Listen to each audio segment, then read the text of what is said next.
Você sabe o que é o Julho Verde? Julho é o mês de prevenção ao câncer de cabeça e pescoço. O câncer de cabeça e pescoço acomete seios da face, cavidade nasal, faringe, laringe e tireoide. Portanto, se você tiver mau hálito frequente, irritação ou dor na garganta, ferida no rosto ou boca que não cicatriza, mancha vermelha ou esbranquiçada na boca, mudança na voz ou rouquidão, dificuldade, dor para mastigar ou engolir, caroço no pescoço, por mais de 15 ou 21 dias, procure um médico, dentista ou cirurgião de cabeça e pescoço. O diagnóstico precoce salva vidas. Campanha Nacional de Prevenção do Câncer de Cabeça e Pescoço. Uma organização do Serviço de Cirurgia de Cabeça e Pescoço do Hospital das Clínicas de Ribeirão Preto.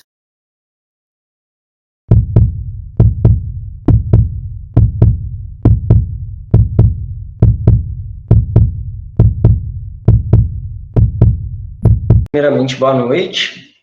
Meu nome é Pedro, sou cirurgião de cabeça e pescoço, médico assistente formado pelo nosso serviço aqui do HC. E o objetivo hoje da nossa reunião é falar sobre a abordagem das lesões pré-neoplásicas e o tumor inicial da glote. O objetivo da aula aqui vai ser falar sobre a abordagem geral mesmo dessas lesões. E eu acabei optando por começar com o tumor glótico inicial e depois a gente fala das lesões pré-malignas. Então, sobre o tumor glótico inicial, a gente vai falar um pouquinho de anatomia e estadiamento para poder contextualizar. E depois a gente vai falar, propriamente dito, da abordagem. E a gente vai separar em 3 tempos: avaliação pré-tratamento, avaliação sobre o próprio tratamento e o segmento dessas lesões. Então, na anatomia aqui, a gente vai lembrar que a laringe ela é responsável por 3 funções. A primeira é que ela serve como uma coluna de ar, que vai passar o ar da faringe para a traqueia e para o pulmão. A produção da voz, por meio da vibração das pregas vocais, e também prevenir a aspiração durante a deglutição. São 3 funções bem importantes, que toda vez que a gente vai falando sobre o tratamento do câncer de laringe, a gente vai falar sobre a preservação dessas funções.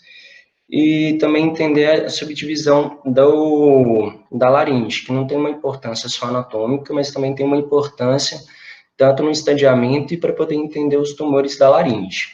E por que a gente vai falar especificamente de glote? O que tem de diferente, o que tem de especial nesse subsítio? Então, a gente sabe que a formação embriológica da supraglote e da glote ela é diferente. Os tumores glóticos, eles vão se diferir, porque na glote a gente tem uma drenagem linfática muito escassa, então, assim, são lesões que dificilmente, quando está confinada a glote, a gente vai ver metástases cervicais.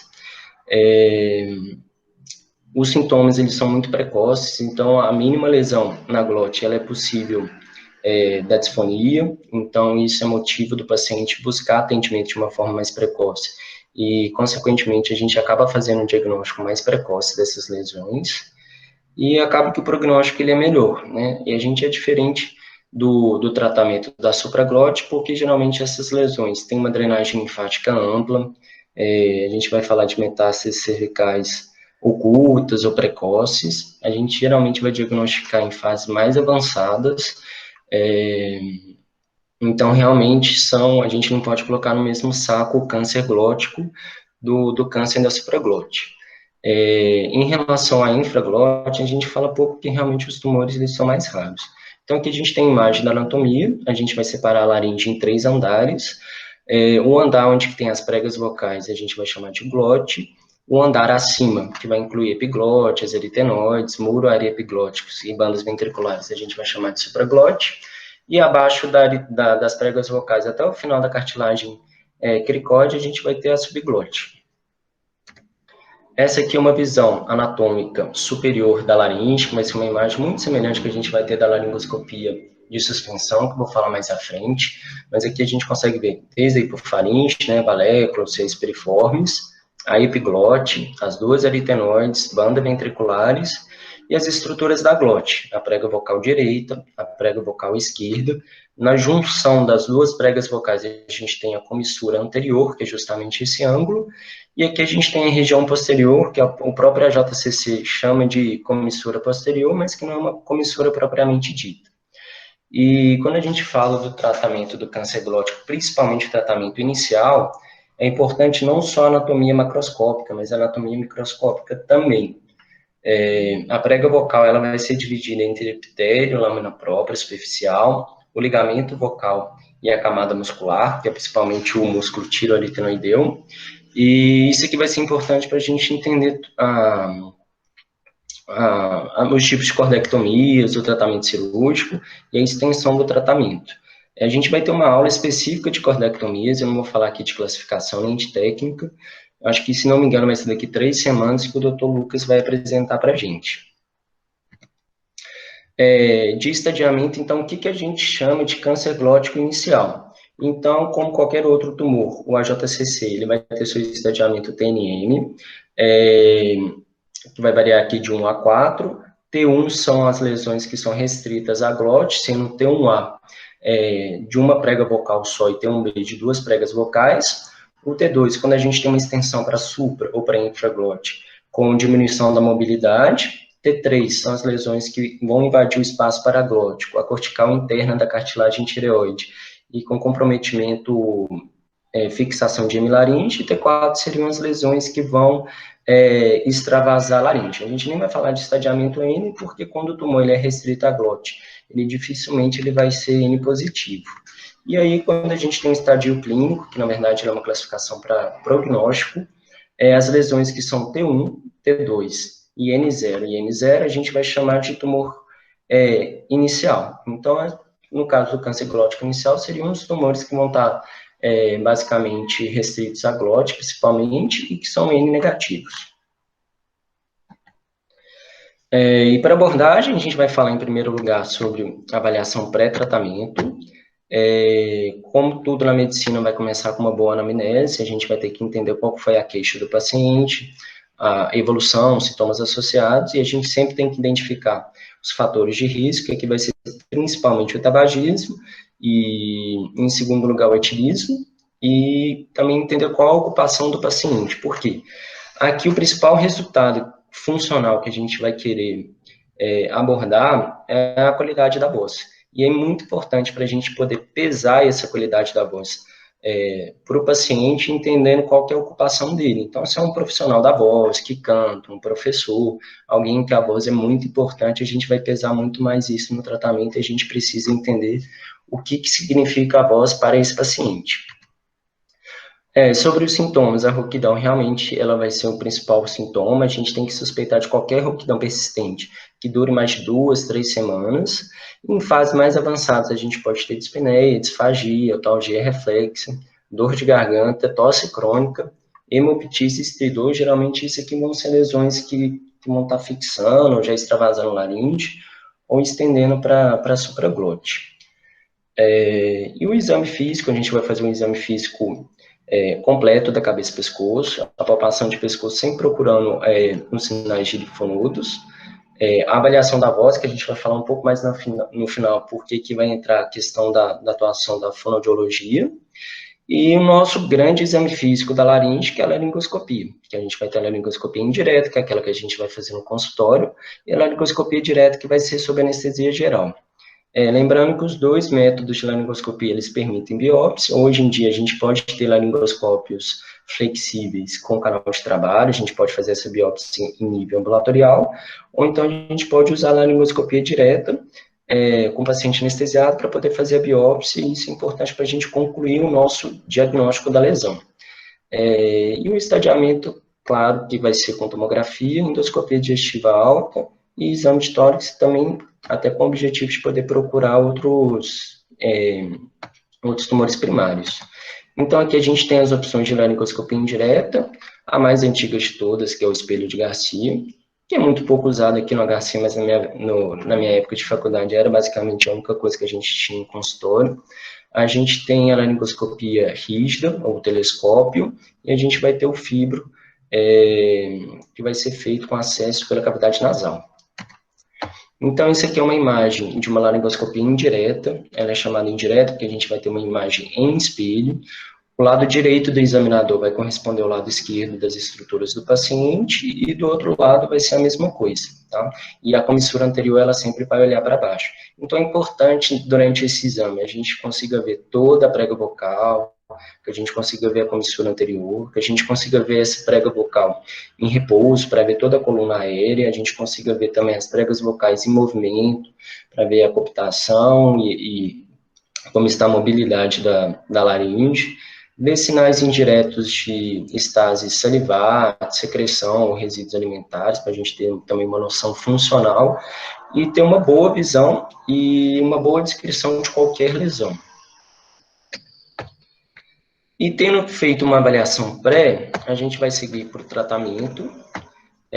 Quando a gente fala de tumor glótico em fase inicial, a gente fala de um tratamento que a intenção é curativa.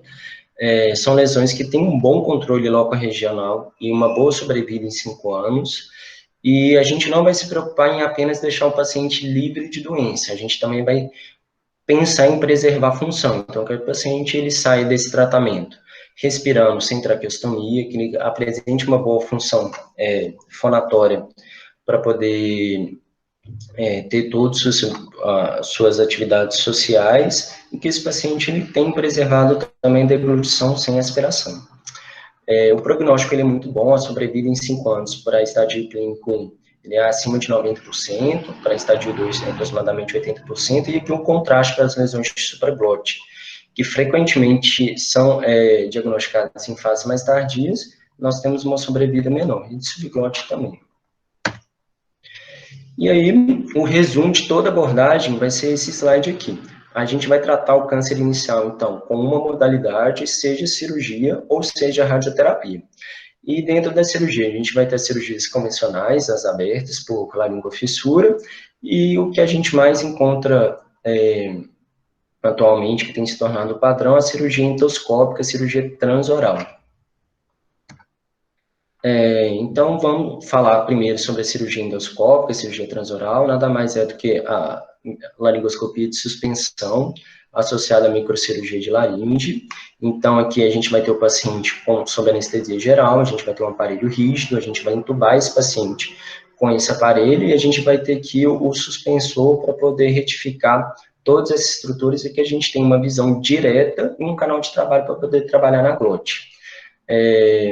Quando a gente fala de tratamento com microcirurgia de laringe, a gente vai pensar em alguns benefícios comparado à cirurgia aberta, que é um tratamento que pode ser feito em regime ambulatorial, o paciente pode receber alta logo após a recuperação anestésica, pode dispensar a traqueostomia, que convencionalmente é feita nas cirurgias abertas, é um tratamento que ele tem, assim, um sucesso igual à cirurgia aberta, mas vai associar aí a menor morbidade e uma melhor preservação da função laringe, principalmente falando em questão de qualidade vocal. Então, o procedimento ele é feito sob anestesia geral, sempre tem uma preocupação sobre o posicionamento adequado do paciente, usar o coxim, o ideal é essa posição aqui de cheirador, que o paciente ele tem essa projeção da cabeça para frente, e o objetivo desse posicionamento é justamente que a gente consiga alinhar todos os eixos da cavidade oral, da faringe, da laringe, para que a gente consiga ter um canal de trabalho reto. O método ele vai ter algumas limitações, então a gente sabe que tem alguns pacientes que podem ter contraindicações à anestesia geral e alguns pacientes que podem ter dificuldade do posicionamento adequado, paciente que tem diminuição da mobilidade cervical, pós-radioterapia, pacientes com pescoço curto, uma lapate ruim, pacientes obesos, então isso pode limitar o nosso tratamento. Aqui eu tirei algumas fotos do nosso material que a gente tem no HC, então isso aqui é o laringoscópio de suspensão, e a gente tem associado aqui todo o material para microcirurgia de laringe, a gente vai ter tesouras, as pinças de preensão, solução para poder fazer hidrodissecção, os cotonoides para hemostasia, e o mais tradicional a gente associar essa microcirurgia realmente ao microscópio, mas no HC habitualmente a gente usa a torre de vídeo mesmo, Aqui tem uma imagem de um paciente sob anestesia geral, já com o laringoscópio posicionado, e aqui o residente trabalhando aqui com o laringoscópio e a visão aqui com a torre de vídeo. É importante a gente falar que durante a cirurgia microscópica da laringe, a gente vai poder usar diferentes óticas com diferentes angulações. Isso é importante porque dependendo de onde que a gente vai trabalhando, precisar ver comissura anterior ou ver a parte posterior, a gente pode lançar mão de diferentes angulações. E a gente só pode proceder com o tratamento endoscópico se a gente tiver uma visão total da lesão, que a gente tenha certeza que a gente possa obter margens adequadas pelo método. Então, se a gente não conseguir visualizar, a gente acaba contraindicando, porque a gente não vai comprometer a segurança do procedimento e a gente vai partir ou para o tratamento aberto ou para a radioterapia. Aqui um pouquinho igual eu tinha falado antes, essa técnica de cordectomia a gente vai deixar para a aula futura que a gente vai ter aí nas próximas semanas. Mas a gente também tem a cirurgia convencional, a gente vai poder fazer a cordectomia por laringofissura, que a gente faz o acesso cervical com incisão transversal, a gente vai acessar a endolaringe e a gente consegue retirar a prega vocal em questão. E a gente também pode fazer as laringectomias parciais, então às vezes lesões que vão estender um pouco seja para supraglote, subglote, ou que pega comissura anterior e prega vocal contralateral, às vezes a gente acaba optando por fazer a cirurgia aberta, porque às vezes a gente não vai conseguir uma exposição adequada na endoscopia. Quais são as complicações do tratamento cirúrgico, seja endoscópio convencional? Sangramento, formação de granuloma, sinecas, que aqui pode tanto comprometer a questão respiratória quanto fonatória, fibrose, e associada a cirurgias abertas, infecção e decência. Mas aqui a gente lembra que a cirurgia endoscópica, ela reduziu demais a morbidade e essa taxa aqui de complicações é realmente muito baixa. O que tem se tornado padrão da cirurgia endoscópica é associar ela ao uso de laser. A gente não tem no nosso serviço, mas tem se tornado padrão para serviços de referência. O princípio de usar o laser o mais comum é o dióxido de carbono, é que a frequência de luz ela é absorvida pela água, então ela minimiza os danos nos tecidos adjacentes, então você vai conseguir fazer uma ressecção com hemostasia, então você melhora a sua visualização de margem, da extensão da lesão, consegue fazer uma incisão precisa, preservando todo o tecido sadio com tecido carbonizado mínimo. E uma alternativa que a gente vai ter o dióxido de carbono seria também o laser de KTP. E uma outra opção, que é uma nova tecnologia também, é associar a microcirurgia de laringe à cirurgia robótica transoral. Na verdade, ela tem dado um enfoque maior para cirurgia de orofaringe, cirurgia de tireoide, mas em grandes centros que têm realizado bastante cirurgia robótica, eles também têm aplicado para cirurgia de laringe, têm mostrado resultados comparáveis, com menor morbidade, mas assim, mais estudos eles ainda têm que ser avaliados para avaliar essa questão do benefício, né? Porque é uma tecnologia cara, o tempo para o cirurgião aprender, é realmente uma coisa nova para o cirurgião de cabeça e pescoço, então tem uma curva de aprendizado bem maior, então assim, ainda é discutível o quanto que a robótica ela vai ganhar espaço para a questão do tratamento do tumor oncológico inicial. Mas o que a gente tem assim, de grande padrão de tratamento cirúrgico é realmente a microcirurgia com laser.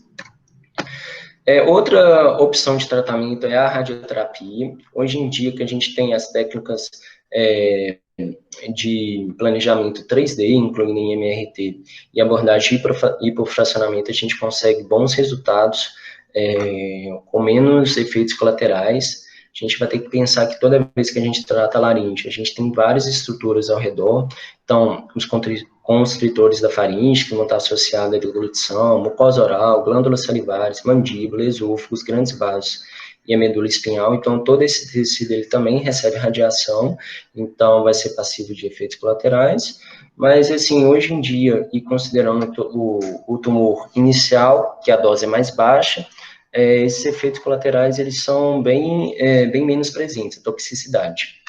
E um ponto importante da radioterapia é que ela vai levar aí mais de um mês para o paciente concluir o tratamento dele. Geralmente são feitas aí entre 25 e 30 sessões, geralmente em dias da semana, né? Então, assim, o paciente, às vezes, ele pode demorar aí uns 40 dias, 2 meses para fazer o tratamento. Então, ele requer uma adesão maior e, às vezes, ele está associado a maior custo por conta disso. Porque são várias vindas ao hospital para conseguir completar o tratamento.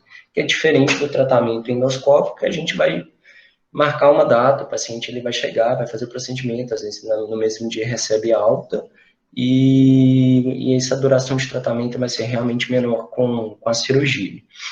Então, quando a gente tem uma baixa adesão da radioterapia, isso vai comprometer diretamente os resultados oncológicos da terapia, e isso pode ser um limitador do tratamento.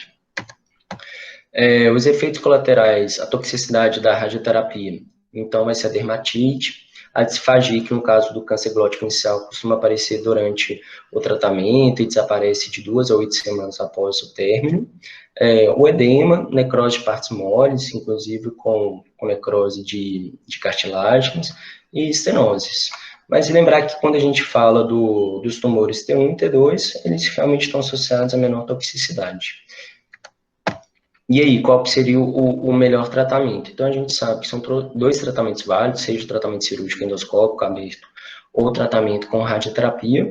E qual vai ser o melhor tratamento vai depender. Os 2, eles conseguem uma boa sobrevida, um bom controle loco-regional, resultados bem parecidos, e com uma preservação de função satisfatória nos 2.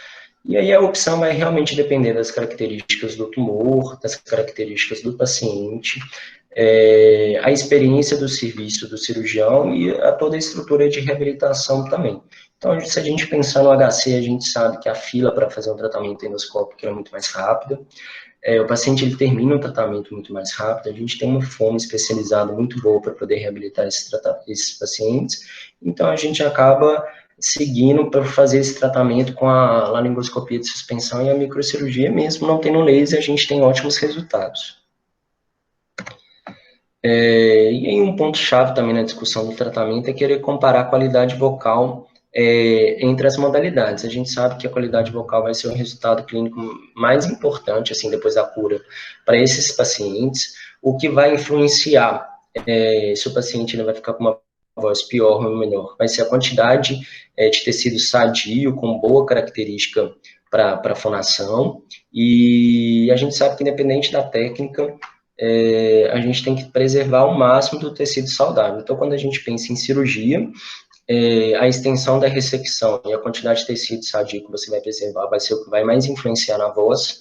E na radioterapia, quanto maior a lesão, maior vai ser o volume irradiado, a dosagem da radioterapia, e, consequentemente, mais irradiação você vai ter em tecidos saudáveis, então um pior resultado de voz. Então, isso aqui vai depender, seja o tratamento radioterápico, ou seja o tratamento cirúrgico, então vai depender realmente da quantidade de tecido saudável que você vai preservar.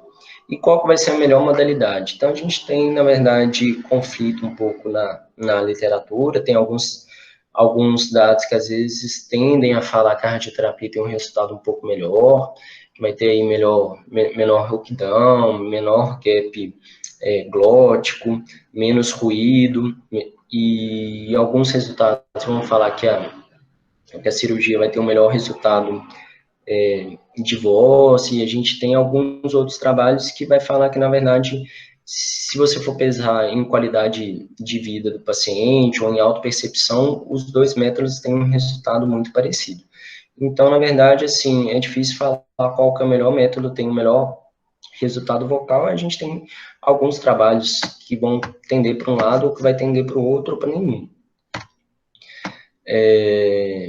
Então, assim, concluindo em relação à voz, todas as modalidades vão ter um resultado razoável para preservação, e alguns autores, eles vão preferir a cirurgia transoral em alguns casos. Então, por exemplo, quando você tem uma lesão, tem um ar que pega apenas uma prega vocal, eles sugerem que a cirurgia é melhor, porque se você fizesse a radioterapia, você ia acabar irradiando uma prega vocal saudável contralateral, que não vai acontecer na cirurgia, porque você vai abordar só um lado da glote.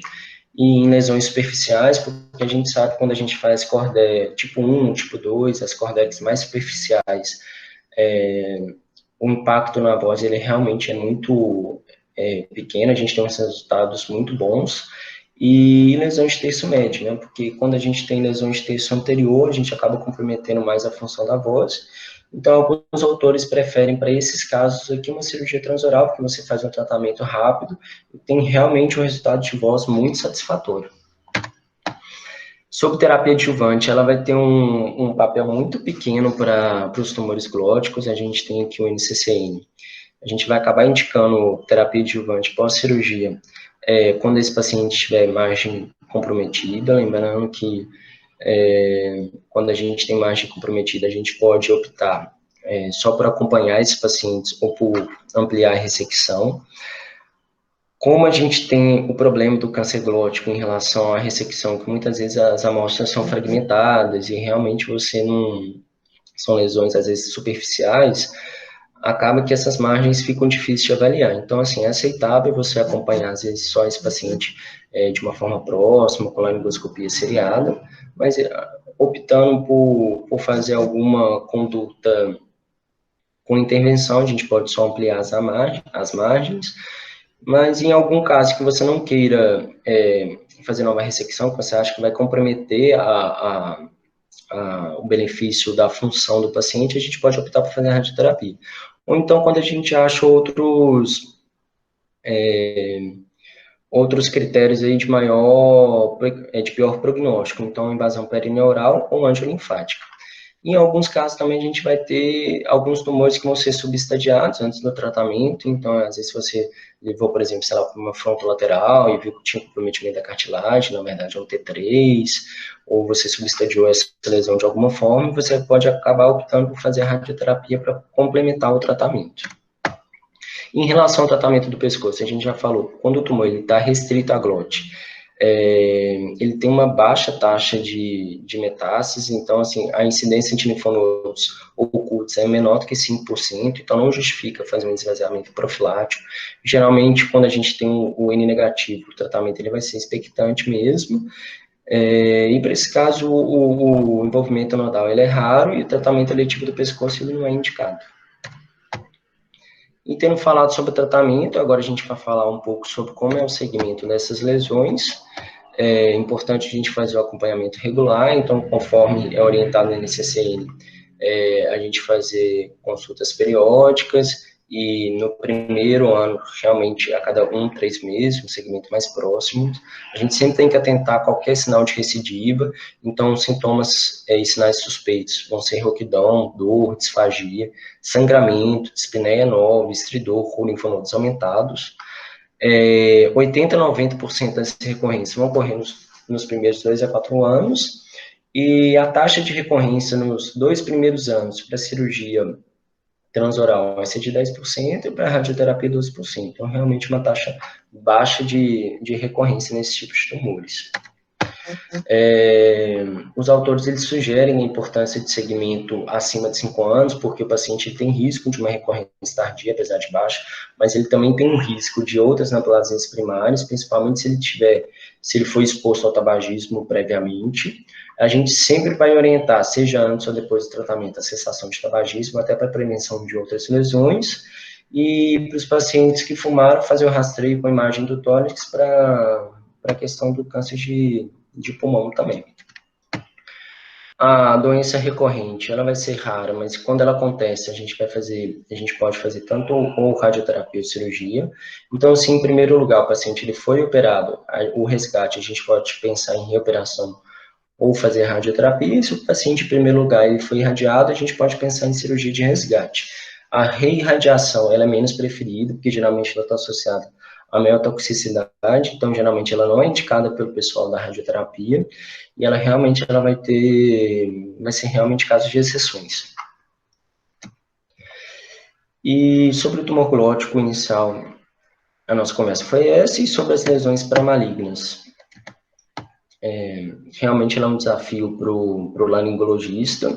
A gente vai ter dificuldades tanto no diagnóstico como no tratamento. As lesões pré-malignas das pregas vocais, elas podem representar tanto lesões assintomáticas ou lesões sintomáticas, e elas podem representar, isso aí quando a gente pensa, por exemplo, nas leucoplasias, elas podem representar tanto processos benignos pré-malignos ou até SEC in situ. Então, a gente tem um espectro grande dessas lesões, elas podem variar desde hiperplasia, hiperceratose, até displasia acentuada e SEC in situ. E acho que o primeiro ponto para a gente conversar sobre as lesões pré-malignas da glote é diferenciar a classificação macroscópica, que é o que a gente está vendo lá na nossa laringoscopia indireta ou na laringoscopia direta, do que o patologista ele vai ver no microscópio. Então, a classificação macroscópica, a gente geralmente vai classificar essas lesões em leucoplasias, né? Podendo acontecer também as eritoplasias, mas o que a gente vai mais ver em prega vocal vai ser as leucoplasias. Esses aqui são exemplos que eu tirei, foram todos pacientes que foram submetidos a laringoscopia de suspensão lá no HC no ano passado. Foram indicadas a laringoscopia porque eram pacientes com tabagismo ativo, presença de disfonia, e a laringoscopia indireta foi visualizada lesões leucoplásicas, e aqui a gente vai ver como pode variar o anatopatológico dessas lesões. Essa aqui é a lesão 2, que a gente levou para a suspensão, a gente viu que era uma lesão vegetante, realmente talvez seja mais fácil que a gente pensar que possa ser um SEC, aqui na 5 também, mas as outras lesões são realmente parecidas, e é difícil, às vezes, a gente separar só na macroscopia. Então, essa primeira lesão aqui, o diagnóstico dado para o patologista foi de displasia acentuada, a segunda lesão foi SEC, invasor, a terceira displasia baixo grau, quarta displasia leve com hiperceratose, a quinta aqui displasia alto grau com suspeita de neoplasia, e aqui displasia moderada com hiperceratose. Então, a gente vê como que é variável. A gente vê que em algumas situações é difícil que o próprio patologista ele fica em cima do muro em relação à presença de neoplasia ou não, e a gente vê que até a classificação ela não é uniforme entre os patologistas. Em alguns casos você vai ver displasia baixa ou alto grau, outros você vai ver displasia leve, moderada e alta, então a gente vê que realmente a descrição ela vai variar muito conforme o patologista. Então, a classificação macroscópica, igual eu falei, a gente vai separar em lesão leucoplásica, eritroplásica e eritroleucoplásica. Não existe uma relação previsível entre o que a gente vê na macroscopia e o que vai ser o resultado microscópico. Estudos mostram que o acompanhamento de pacientes com leucoplasia, em 6 meses, a taxa de câncer glótico vai ser de 11%. A gente fala que no exame físico da laringoscopia realmente é difícil associar qual lesão vai estar associada à malignidade, mas a gente tem um dado que na estroboscopia, a alteração da mucosa, da onda de mucosa, quando ela está ausente, ela pode estar associada a maior malignidade e recorrência a curto prazo de lesões de prega vocal, e a taxa de progressão para a SEC, ela realmente vai depender do grau da displasia, ou seja, ela vai depender da classificação da microscopia. Então, a classificação microscópica, o principal objetivo vai ser identificar a displasia, classificar e graduar essa displasia. O conceito de displasia que a gente tem são a presença de mutações de células epiteliais, que vão gerar alterações aí de mitose, da arquitetura, atipias intracelulares e nucleares, mas que ainda não é uma neoplasia, ou seja, a gente ainda não tem aquele crescimento autônomo que a gente vai ver na displasia, então vai ser a lesão pré-neoplásica. E graduar realmente é muito difícil, porque a gente tem ao longo do tempo diferentes classificações, e o problema dessas classificações é que tem grande variação entre patologistas, e às vezes até o mesmo patologista ele pode classificar uma lesão uma hora de um jeito e outra hora de outro jeito. Então, essa classificação da displasia ela realmente não é uniforme. A classificação mais atual que a gente tem da OMS de 2017, que a gente vai separar em displasia de baixo grau e alto grau. A gente vai ter também o SEC in situ. O padrão, realmente, das lesões e do segmento das lesões precursoras é identificar a displasia e classificar a displasia pela microscopia. Como a gente falou que não é tão uniforme, tem um interesse crescente em identificar biomarcadores, então, avaliar mutações genéticas que possam predizer quais lesões pré-neoplásicas têm maior risco de transformar em neoplasia. A gente tem aqui principalmente alterações associadas a cromossomo 1 e 7 que têm sido estudadas, e a gente espera que a gente possa chegar um dia em algum protocolo em que essas alterações possam ser avaliadas por meio de imunohistoquímica e que a gente possa individualizar melhor a condução dos nossos pacientes. A avaliação, então, dessas lesões vai ser igual o câncer glótico inicial, então a gente vai fazer a avaliação da voz, o exame da cabeça e pescoço e a laringoscopia indireta e direta. Igual eu falei, muitas vezes os pacientes vão ser assintomáticos, mas quando eles têm sintomas, o sintoma mais comum vai ser a disfonia. E a gente tem novas técnicas também para poder avaliar essas lesões que têm um interesse crescente. A gente tem a laringoscopia associada à imagem de banda estreita, que eu vou mostrar a imagem logo a seguir. A gente tem a videolaringoscopia de alta velocidade e também tem aparecido estudos com ultrassom endoscópico para poder avaliar a infiltração e profundidade das lesões da glote. Essa aqui é uma imagem da laringoscopia associada à imagem de banda estreita. Então, ela é uma tecnologia de óptica em que a gente vai jogar uma luz e, a partir dessa luz, a gente vai poder estudar toda a microvasculatura da mucosa.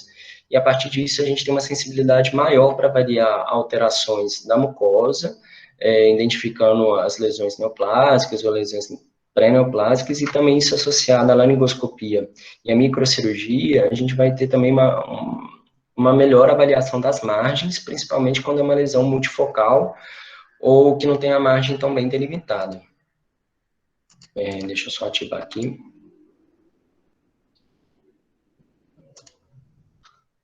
Então, aqui só é um exemplo dessa tecnologia. A gente joga todo esse jogo de luz aqui, a gente consegue ver todos os microvasos, os capilares da mucosa, e a gente consegue enxergar melhor e definir melhor a margem da lesão. Isso acaba gerando e no diagnóstico também. E aqui a seguir a gente vai ter aqui o título está errado, a laringoscopia de alta frequência, que a gente vai ter uma laringoscopia associada a vários recortes da prega vocal, e a gente consegue ver como se fosse em câmera lenta mesmo. Então, a gente consegue avaliar de uma forma muito melhor o funcionamento e a dinâmica das pregas vocais.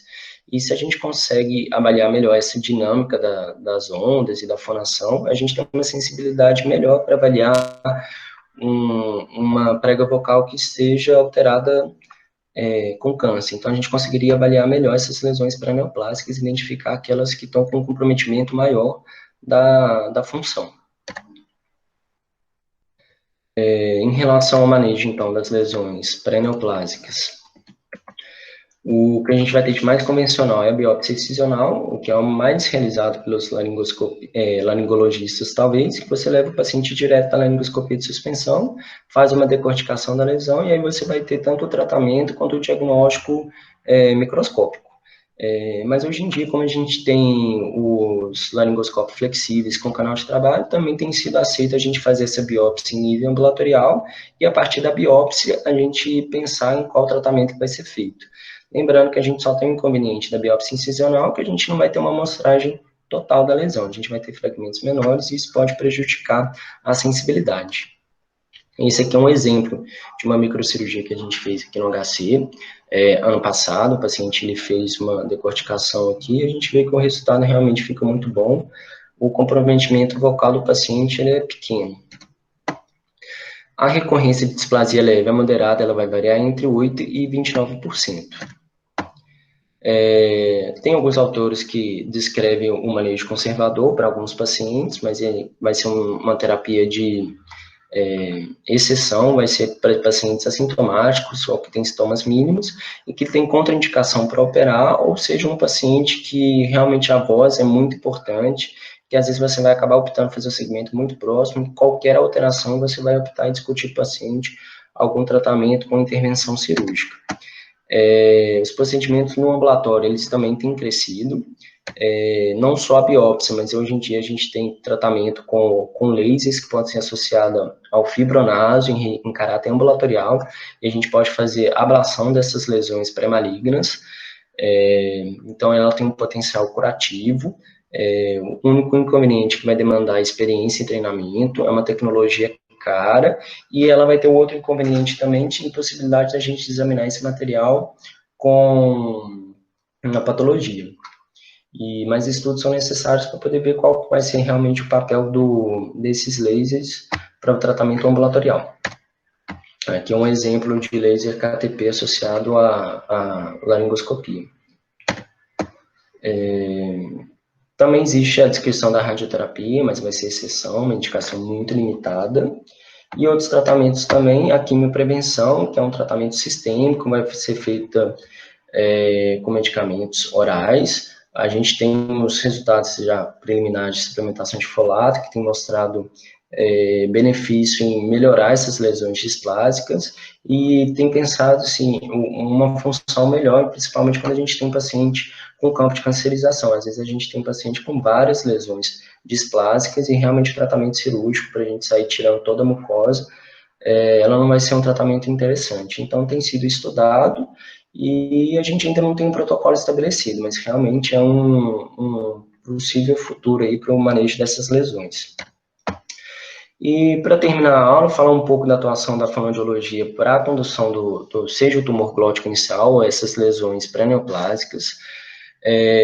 Aqui foi um pouco baseado no protocolo do HC. A importância da fono vai variar desde a avaliação pré-operatória e a terapia após a intervenção do médico. Na avaliação pré-operatória, a gente vai ter a avaliação da voz, que vai ser a avaliação perceptiva auditiva, a avaliação da acústica da voz, que eu vou mostrar um pouco à frente. Também a avaliação da qualidade da vida do paciente associada a essa qualidade da voz dele. E elas fazem também as orientações pós-operatórias. Então, aqui no HC, a gente, antes de operar o paciente ele já vai ter uma consulta com a fono, que vai gravar a voz do paciente, fazer toda a avaliação da voz, e já vai orientar o paciente todos os cuidados pós-operatórios, repouso vocal e alguns cuidados que vai ter. E pós-terapia, geralmente, a gente tem 3 sessões, então após a cirurgia, e o tratamento ele vai durar aproximadamente 1 mês. E a gente costuma iniciar após 1 semana da cirurgia, quando a gente suspende o repouso vocal. Esse aqui é um exemplo que eu trouxe. É um paciente masculino de 67 anos que foi submetido à cordectomia de prega vocal direita, tipo 1, em maio de 2019. O AP vem um SEC moderadamente diferenciado, com margens livres. E aqui eu vou mostrar a laringoscopia pré e pós. Então, essa aqui é a laringoscopia antes, mostrando a lesão da prega vocal direita.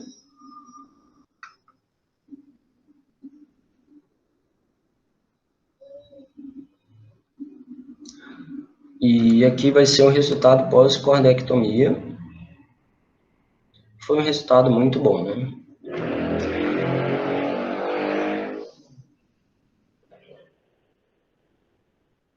A gente vê mobilidade preservada. E aqui, na verdade, vai ser só um recorte dessa avaliação da fono pré e pós. Eu, com certeza, não vou saber descrever todas essas características aqui da avaliação. Eu acho que nem preciso, porque o grupo está cheio de fono aqui para discutir pós. Mas aqui só para a gente poder mostrar. Essa aqui é a escala Guer-Base da voz, do tipo de voz. A gente vê aqui que o paciente tinha saprosidade moderada, a gente tinha rugosidade moderada, disfonia moderada. Em que a gente vê a melhora, então a rugosidade desapareceu, a saprosidade diminuiu, então realmente mudou o tipo de voz do paciente após o tratamento e pós a terapia fonoaudiológica. A gente tem também, uma da parte da avaliação da fono é a questão de avaliar o tempo máximo de fonação. A gente viu que o paciente ele melhorou, então assim, aqui a gente poder a vogal o tempo antes era de 8, passou para 17, o tempo médio de 11, passou para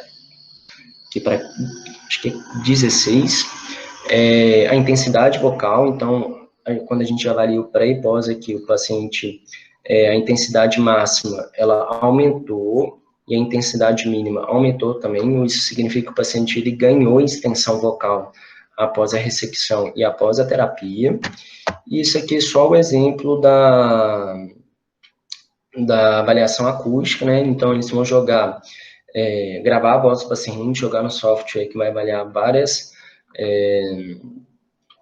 alterações, E aqui a gente vê que a frequência fundamental do paciente melhorou. Ele estava com uma voz muito grave antes, e a gente subiu, mas assim, não chegou a ficar uma voz muito aguda, realmente melhorou o quão grave estava antes associada à rouquidão.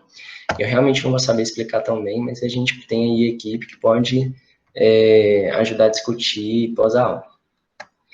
E, por fim, é isso. A gente tem, em relação ao tomogológico inicial, um tratamento fácil, que vai ser um tratamento de intenção curativa, com preservação de função, realmente tem um bom prognóstico. Radioterapia e cirurgia são resultados, são terapias e modalidades aceitas, e a gente deve individualizar tanto para a instituição quanto para o paciente, qual tipo de tratamento a gente vai fazer, e para as lesões pré-neoplásicas. A gente vai ter principalmente as leucoplasias, que podem representar desde hiperceratose ao SEC in situ, ou carcinoma invasivo. O tratamento mais habitual que a gente vai ter é a ressecção, seja a frio ou a laser, mas a gente tem novas modalidades aí crescendo, principalmente em nível ambulatorial, e a quimioprevenção. E devido a essas dificuldades de classificar e avaliar essas lesões, tem um espaço aí para melhorar, tanto na prevenção, diagnóstico e manejo. E lembrar que o bom resultado ele sempre vai depender da terapia fonoaudiológica associada. É isso, eu agradeço, aqui são as referências, se alguém precisar ou tiver qualquer dúvida, é isso.